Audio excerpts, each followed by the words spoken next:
Bem-vindo ao box Hábitos e Disciplinas Bielentres Bievoke, junto na jornada do Alta Performance. Já falamos bastante sobre hábitos e disciplinas e agora vamos falar de uma coisa que o meu estudo fala muito, que é grupos e equipes. As suas diferenças, convergências, pontos comuns, como os grupos são formados e como as equipes são formadas. Vem comigo que eu vou falar um pouco disso.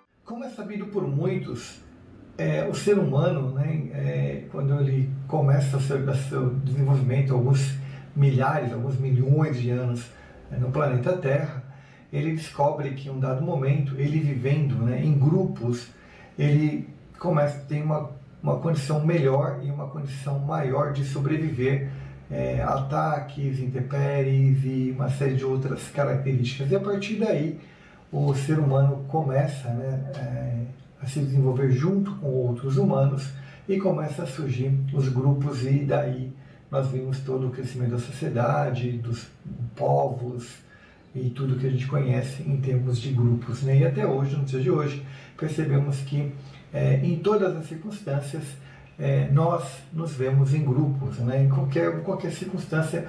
No evento se formam os grupos, em bares tem os grupos, quando vamos jogar bola formamos grupos, quando estamos jogando cartas fazemos grupos, ou seja, em todas as circunstâncias sociais, familiares, sempre o ser humano se põe em grupos. Você está numa festa, e imediatamente cria aquelas rodinhas, que nós chamamos de rodinhas, e o ser humano se fecha em grupos. É uma característica social. Então, raramente você vê o ser humano vivendo de forma isolada. Seja em qualquer povo, em qualquer cultura, o ser humano sempre está vivendo de uma forma grupal. É uma característica humana nossa. Pois bem, porém os estudos de grupo, eles não são tão recentes quanto parecem. Um dos eventos que chama a atenção para começar os estudos voltados a grupos, ou melhor dizendo, a multidões, é a Revolução Francesa. Durante a Revolução Francesa, uma coisa chama a atenção porque grupos sendo liderados onde a sua liberdade e a sua vida é colocada em risco, chama a atenção dos estudiosos. E a partir daí começa a se estudar por que as pessoas poderiam se juntar em uma causa única e pondo até a sua própria vida em risco. E começam-se os estudos falando sobre grupos, e um estudo falando fundamentalmente sobre a psicologia das massas. É um estudo que é das edições, um dos livros editado em 1850, que até nos dias de hoje esse livro vem sendo editado e reeditado, falando de psicologia das multidões. Que basicamente nesse livro o eixo central de como se formam os grupos é formado por 3 pilares básicos, que são eles: sentimento de poder, contágio mental e sugestibilidade. Então, essas 3 bases, essas 3 características são basicamente o que formam as multidões, e porque as multidões se aglomeram e porque surge essa característica dos efeitos grupais, por assim dizer. Mas um grupo, a partir daí, ele não é formado única e exclusivamente por essas simples características. Vários estudos são feitos para analisar o porquê grupos se formam, e hoje nós falamos muito de grupos, equipes, times, squads. Existem vários nomes e definições para justificar, principalmente no ambiente organizacional, principalmente no ambiente de desenvolvimento organizacional, as características de como as pessoas se juntam e por que cada uma delas tende a se agrupar. Por exemplo, se nós dissermos que um grupo é formado, né, por uma característica de compartilhar normas, né, uma das características que o grupo se junta, essas normas institucionalizadas, né, ou regras pelo qual um grupo tem que seguir, então o grupo vai se juntar porque ele tem que seguir uma determinada regra, por objetivos comuns, e vínculo em uma determinada tarefa. Então você tem o vínculo, a tarefa, o objetivo e uma regra. Então, se você tiver essas 4 variáveis, né, você vai ter um grupo. Será que isso é uma verdade absoluta? Vamos analisar. Toda vez que você tiver, né, pessoas com o mesmo objetivo, no mesmo local, né, então existe a mesma tarefa a ser feita, pessoas com o mesmo objetivo, agrupadas no mesmo local, você vai ter um grupo e tendo o mesmo vínculo. Se você considerar uma sala de cinema, todas essas variáveis foram atendidas, né? Há uma tarefa em comum, que é assistir o filme, há um vínculo que todas elas estão ali no mesmo ambiente, há um objetivo, né? Elas estão agrupadas, porém não se tem um grupo ali, né? Então, quando se estuda grupos, algumas variáveis elas são relevantes e importantes para a gente entender como se formam grupos e a partir de que características que os grupos têm. Porém, existem 2 tipos de grupos importantes. Os grupos são chamados de primário e os grupos secundários. Os grupos primários, além das características que eles têm, eles são compostos por características afetivas, né? Então, os vínculos fundamentais deles são os vínculos afetivos. E eles são institucionalizados, hierarquizados e interpessoais. Um dos mais fortes que nós conhecemos são os grupos familiares. Porém, outros grupos tentam, né, e têm bastante sucesso nessa mesma área. Que, por exemplo, nós podemos pegar grupos como maçonaria e Illuminati, que eles buscam, né, esse mesmo vínculo afetivo, né, o mesmo vínculo afetivo da família, ou seja, edificar o indivíduo, né, edificar o humano. Então, através de determinados vínculos afetivos, eles buscam essa solidificação. Então, por isso que você vê uma forte característica nesses grupos, né, o que as pessoas são muito ligadas e há um respeito e há uma conexão muito grande, porque esses grupos eles buscam um vínculo afetivo, né, eles buscam uma conexão além das conexões que nós conhecemos, que é a conexão afetiva. Toda vez que você cria um grupo, ele busca uma conexão afetiva, né, que lhe dá o valor de edificar, né, o homem, edificar o homem no estado... o homem ou a mulher, né? A gente usa muito a expressão falando o homem como característica humana, né? O ser humano, edificar o ser humano, né, social, ele tem esse viés muito forte, né? Por um outro lado, existem os outros grupos, os grupos secundários, né? Os grupos secundários são esses grupos que nós fazemos parte, como o Grêmio Recreativo. E qual é a grande característica dele, né? Eles buscam fundamentalmente atender às suas necessidades sociais, né? As suas necessidades de integração, de socialização, né? Suas necessidades mais grupais, por assim dizer. E continua tendo uma hierarquização, né, uma padronização e um conjunto de normas. E é onde você vai encontrar as bandas, é onde você vai encontrar os grupos de trabalho, onde você vai encontrar o Grêmio Recreativo, onde você vai encontrar os grupos de escola, é onde você vai encontrar os grupos de WhatsApp, os grupos de igreja, os grupos de estudo, é onde você vai encontrar todos os outros grupos que não sejam os grupos afetivos. Então, indiretamente, você poderia colocar um grupo dentro do outro, né? Então, um grupo com um ciclo menor considerado um ciclo afetivo e um outro grupo, um grupo maior. Óbvio que esses grupos, em alguns pontos ou outros, têm as suas intersecções. Porém, o grupo passa por algumas características, a principal delas é a coesão.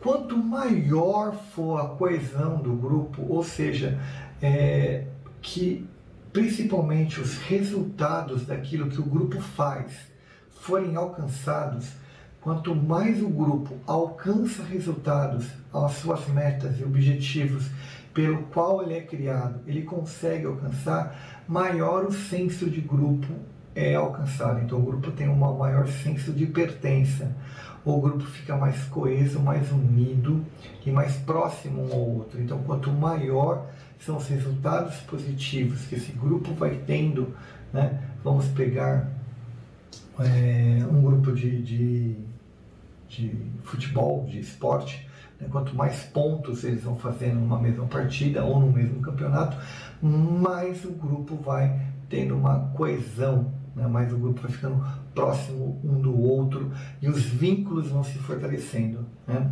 Outra coisa são os padrões grupais. Isso chama muito a atenção. O que é um padrão grupal? Isso é visto até em filmes americanos, quando as pessoas, os indivíduos fazem parte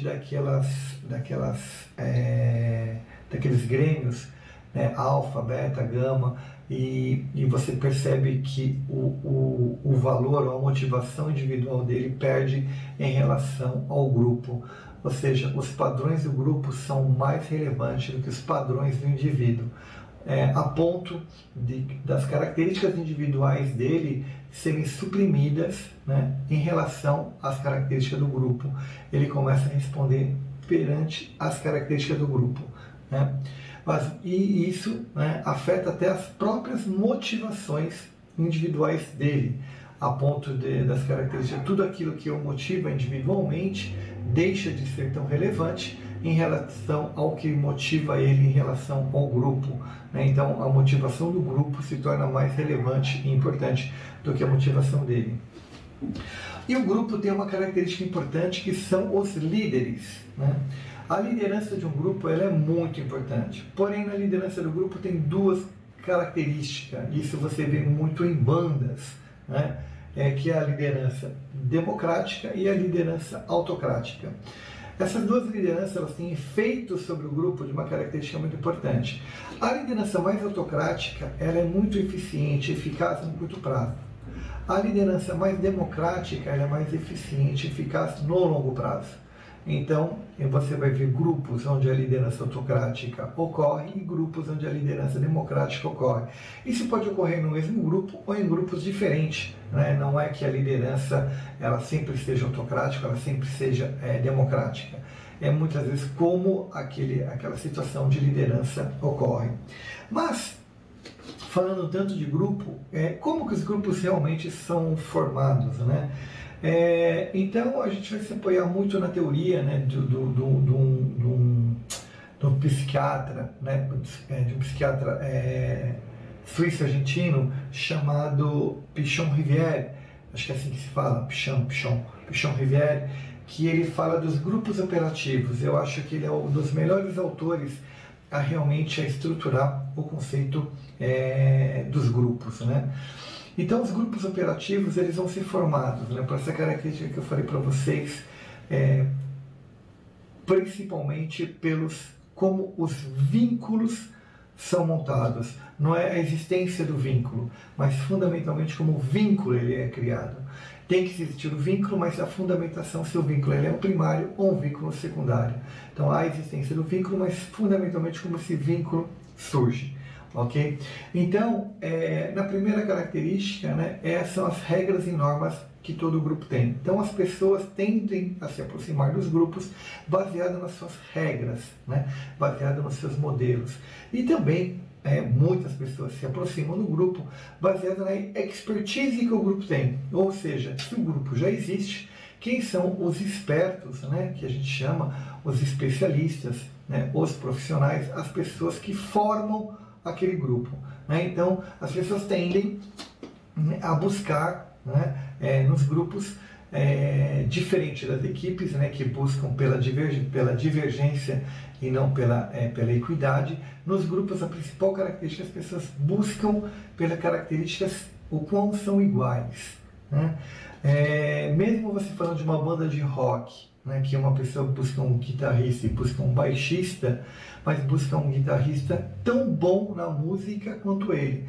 Ele não está buscando um baixista, ele está buscando um musicista. né? Então ele está buscando um outro músico que tem a mesma habilidade musical que ele, óbvio que trocando um outro instrumento, mas a habilidade que ele está buscando não é uma habilidade divergente, não é que ele está buscando uma pessoa que tem uma outra habilidade que ele. Tanto é que as principais bandas elas têm muita dificuldade em encontrar a gente. O agente seria a pessoa com habilidade divergente, né? Mas a habilidade que a banda busca são uma pessoa que toque tão bem quanto ela, uma pessoa que entenda, por exemplo, raramente você vai ver uma banda sendo montada, por exemplo, por uma pessoa que conheça muito de partitura versus uma pessoa que não conheça absolutamente nada de partitura, porque durante os ensaios haveria muita divergência durante os ensaios. Então, se um conhece muito bem partitura, o outro também conhece muito bem partitura, o outro conhece muito bem partitura. Então, as bandas têm esse afim no momento de serem montadas. E os grupos, né, sempre tem essa característica do vínculo, né, do quanto ocorre a hierarquia, de quanto conhece o conhecimento. E a partir daí o grupo começa, né, os grupos operativos, como o Pichon vai falar, são os grupos que começam a falar, refletir, lembrar e basicamente ter toda essa sorte de sentimentos mútuos, né? Os sentimentos eles são bem equidistantes um do outro em relação ao grupo, né?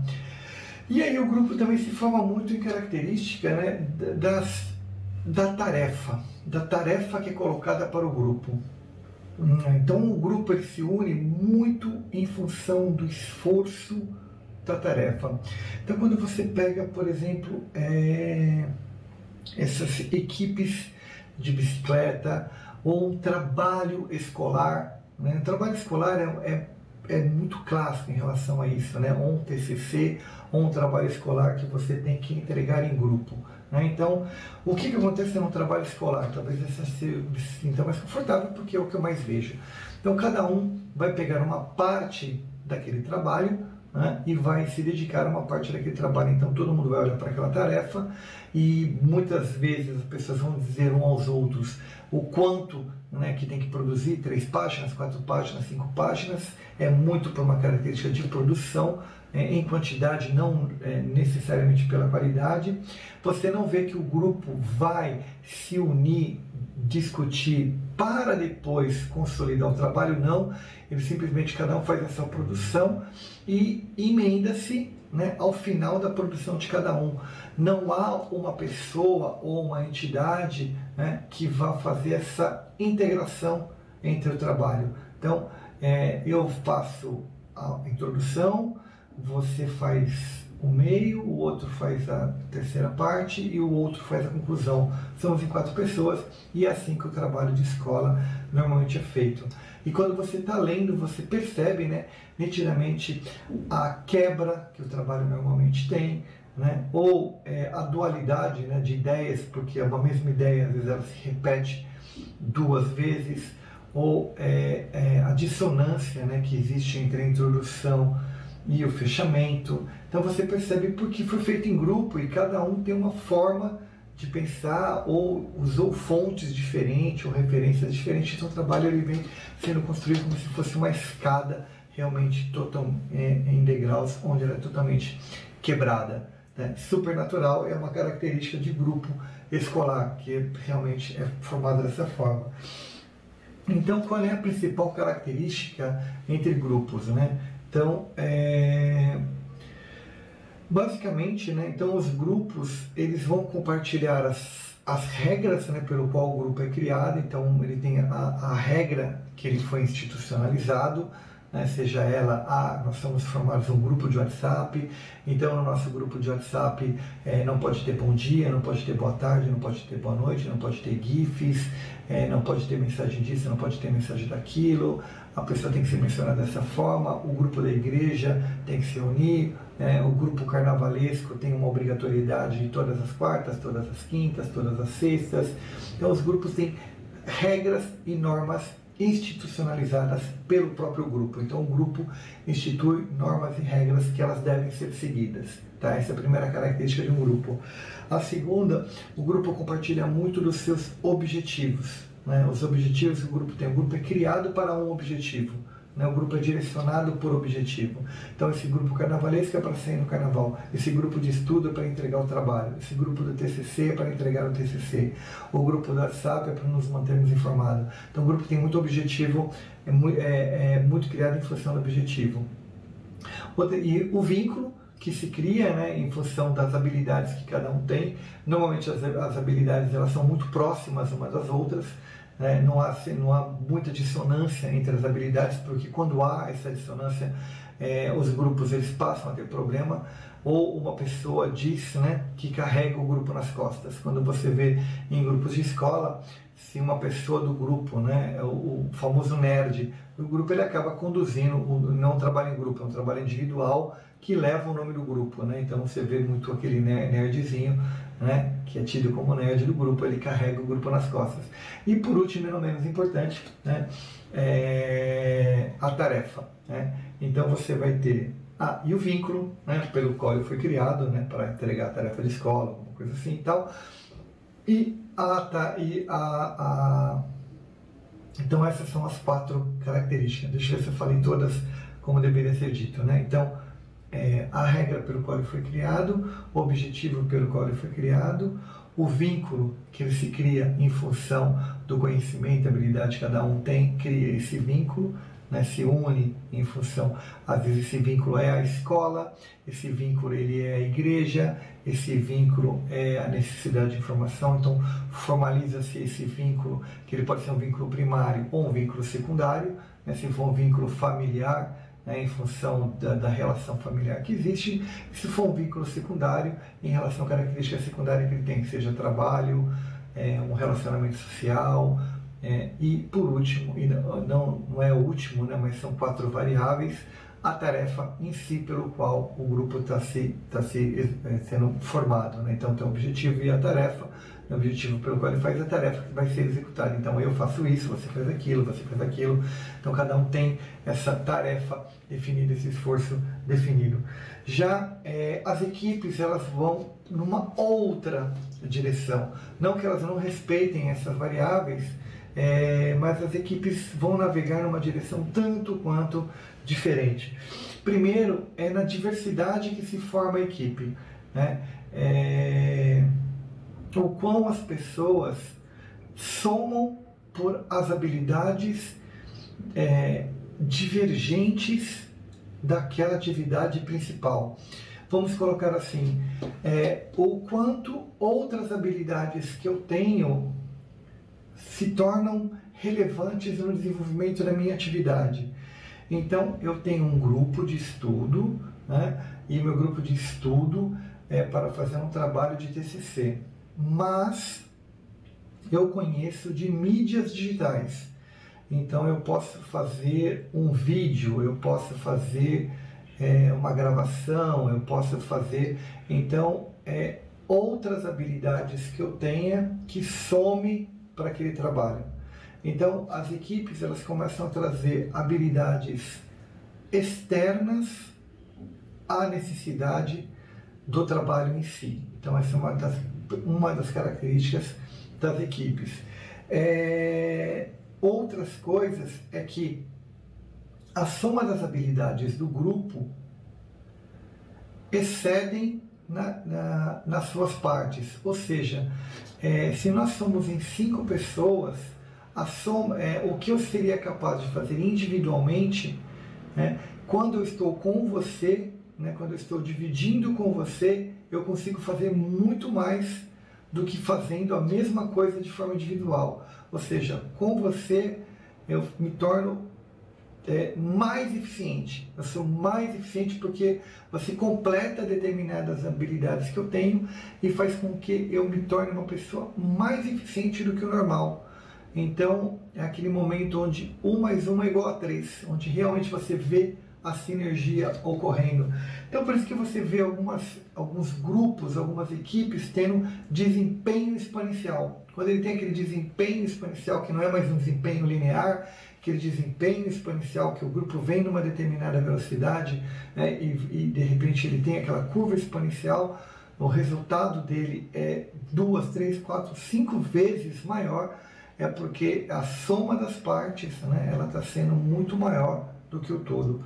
Então, são as principais características aí que o grupo, que a equipe começa a ter, né? Para a gente apenas exercitar isso, eu gosto muito de trazer um modelo, né, um dos modelos mais famosos, né, em termos de estudo de como uma tarefa é executada, de como as equipes e os grupos trabalham em termos de eficiência e eficácia. É um estudo de Tuckman, de 1965, e basicamente é o estudo onde eu mais me apoio para defender tudo isso que eu falo de equipe e grupos, né? Então, quando o grupo, né, ele se une, né, no primeiro momento que você tem um trabalho e as pessoas, né, independente de elas serem grupos ou equipes, elas se unem em prol, né, em prol de estar resolvendo alguma necessidade. Então, vai ser feito algum trabalho em grupo, alguma atividade fim. Reuniu-se X pessoas para uma atividade fim, para uma tarefa fim, para um objetivo fim. Perfeito. Essas 5 pessoas se reúnem, X pessoas se reúnem, 15 pessoas se reúnem. No primeiro momento, ao que nós chamamos de formação. Isso é o estudo, né, que eu estou trazendo para vocês, é o estudo de Tuckman. No primeiro momento de formação, a equipe automaticamente entra numa característica chamada defesa, né? Porque está se formando, cada um está surgindo uma certa, vou chamar de resistência entre um e outro, estão meio que conhecendo as habilidades de cada um, então está surgindo ali o objetivo está sendo dito, estamos entendendo o que é para a gente fazer, então a equipe está se formando. Passada essa primeira etapa, né, nesse eixo de tempo, passada essa primeira etapa, surgem as ideias de como iremos resolver o problema, como iremos fazer isso, como iremos fazer aquilo, aquilo que todo mundo chama de brainstorm, ok? Quando entramos nessa segunda etapa, nós entramos na fase de conflitos, ou seja, é o confronto da equipe, é o embate da equipe, né, onde eu quero fazer dessa forma, você quer fazer dessa forma, eu acho que é melhor dessa forma, você acha que é melhor dessa forma. E começa o embate da equipe o tempo todo até a gente achar a melhor forma de fazer. Porém, em um dado momento, nós olhamos para o tempo que nós temos para fazer aquela atividade e começa a ser aquele momento do cede, né? Eu abro mão, você abre mão, porque a gente vê que aquilo não pode fazer. Que é o momento que nós entramos no que Tuckman chama dos acordos, né? E é o momento que você começa a achar possíveis soluções, né? Então, é o momento que você começa a ceder, os acordos são feitos, soluções. E a partir daí, você vai entrar no que Tuckman vai chamar de desempenho. Você começa a executar a atividade, ela começa a ser desempenhada, e o grupo entra no momento chamado confiança, ou seja, vamos fazer isso junto. Pois bem, essa é a primeira parte do estudo de Tuckman, ele é feito em 1965, lembrando que tudo que Tuckman faz, todos os estudos de Tuckman são 15 anos antes disso, né? Ele começa a estudar esse material dele estudado, essa pesquisa dele 15 anos antes dessa publicação dele. Então, esses estudos dele começam em 1950. 1950 é o ápice, né, o momento é o ponto mais alto da indústria, né, quando a indústria começa a mudar, né, do seu momento de gestão 1.0 para a gestão 2.0, que é quando ela começa a mudar de um momento, né, tecnocrata, por assim dizer, baseado totalmente em tecnologia, para um ambiente de management baseado mais em pessoas, né? Então é bem nesse momento de transição que Tuckman faz toda essa análise sobre grupos e sobre equipes, de como a tarefa ela é direcionada. Anos depois, né, em 1975, Jensen pega o estudo de Tuckman, né, pega essa mesma análise da base de dados de Tuckman e adiciona uma variável, né, uma variável super importante, que é o desmobilizar a equipe. Quando a equipe se desmobiliza, né, depois que nós tivemos esse empenho, né, e esse desenvolvimento da atividade, que nós tivemos essa confiança, Jensen vai lá e adiciona, né, uma variável chamada regret, que é o desmobilizar a equipe, né? Que é quando as pessoas, né, terminam, né, a atividade, completam a atividade e têm a sensação, né, ou de sucesso ou de insucesso em relação ao desempenho anterior. Pois bem, mas o que mais chama a atenção no estudo de Tuckman é essa curva, né? Então, da formação, conflito, acordos, desempenho e regresso. Então, ela vai fazer uma curva normal, por assim dizer, né? E se ela fizer essa curva normal, que a gente acredita que é a curva mais, vamos chamar de curva possível, né? Ou não, curva ideal, se ela fizer essa curva ideal, você vai ter um bom desempenho em relação à atividade. Você vai ter um bom desempenho em relação à atividade. Porém, se ela fizer uma curva ao contrário, onde a partir do confronto, a partir da defesa, né, a partir da formação da equipe, ela fizer uma curva ao contrário, onde o conflito ele tenta ser aplacado e a curva fizer um desenho ao contrário, o que vai acontecer? A ponta dela vai subir porque ao final as pessoas vão estar desconfortáveis. Na hora do desenvolvimento da atividade, eu não vou ter confiança, eu vou ter desconfiança. Eu vou dizer no final da atividade que eu disse lá atrás que deveria ser feito dessa forma. E agora que a gente está fazendo, não está sendo bem feito, porque quando eu disse lá atrás que era melhor ser feito desse jeito, não fizemos desse jeito. Então olha o que está acontecendo agora, porque eu disse, porque eu disse, porque eu disse, porque eu disse. Então a curva vai fazer uma curva assim, e quando você chegar no desmobilizar a equipe vai se desmobilizar com insatisfação, né? Com uma sensação de que com uma baixíssima coesão, né? Que é o estado de Pichon já iria falar, com uma baixa coesão, que é quando os resultados não são alcançados. Quando o meu resultado não é alcançado, minha coesão tende a diminuir e o grupo tende a se dissipar. O grupo não anda mais como grupo, ele se dissipa, o grupo começa a ter uma desmobilização do grupo. Pois bem, o mais importante de olhar isso é que a curva normal que Jensen iria, que a curva normal que Tuckman iria chamar, ela foi chamada curva de alto desempenho no passado. Era esse nome que era dada. Por quê? Porque a equipe tinha um bom desempenho, um alto desempenho. Em relação ao esperado, o desempenho era alto. Por isso que o desempenho era analisado por esta curva. Por isso que era usada essa palavra, alto desempenho. Porque quando você comparava o desempenho, né, no tempo, e comparado ele com o esforço das pessoas, ele era alto. E quando você comparava o desempenho em relação ao conflito e o confronto, ele era baixo. Quando você não respeitava a formação e o conflito, o desempenho era baixo. Então, quando Tuckman cita, quando as pessoas, Jansen principalmente, pega o desenho, o gráfico dele, né, e compara, dizendo, né, análise de Tuckman, falando sobre alto e baixo desempenho, ela fala com foco no que nós chamamos foco no esforço e foco na tarefa. Então as pessoas olhavam única e exclusivamente para o esforço e para a tarefa, e olhando para o esforço e para a tarefa, se eu conseguisse executar bem a minha tarefa, ou seja, as pessoas me ouviram ou as pessoas não me ouviram, eu tive um bom desempenho ou um baixo desempenho. Então o meu desempenho ele era único e exclusivamente orientado ao esforço e tarefa.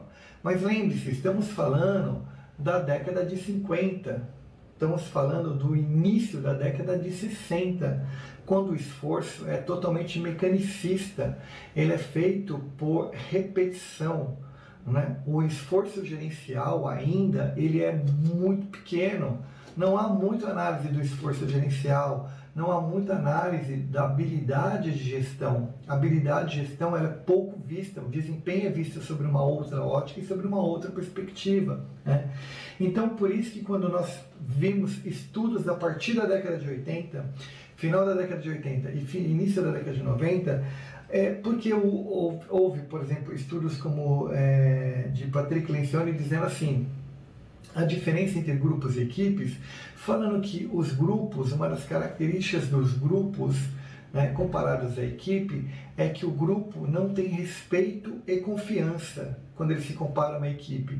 Mas esse respeito que está sendo dito, essa confiança que está sendo dito, é o respeito para o olhar duas vezes. Respeitar, tão somente, é a habilidade de olhar duas vezes. Ou seja, quando uma pessoa diz algo, quando diz respeito, significa que eu não dou atenção àquilo que está sendo dito. Eu não tenho o meu segundo olhar. Ao primeiro momento que é dito algo, eu já não tenho atenção em relação àquilo. Eu ouço do jeito que eu ouço, eu já respondo. Né?